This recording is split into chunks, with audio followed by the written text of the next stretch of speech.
this is the elevator. And it says down there, Syracuse Hancock International Airport. We got Schindler. Let's go to.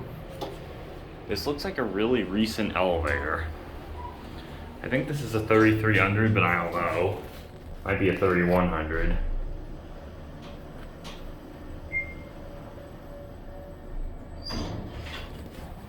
It's got glass doors too. Let's go one. We're only gonna take one ride since I do have a bus to catch in a few minutes. But yeah, this is really nice.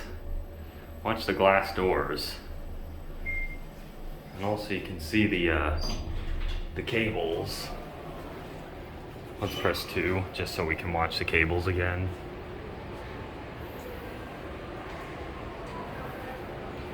Yeah, let's watch it go.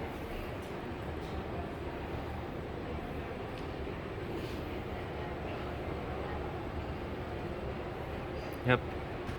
Alright, that'll be it.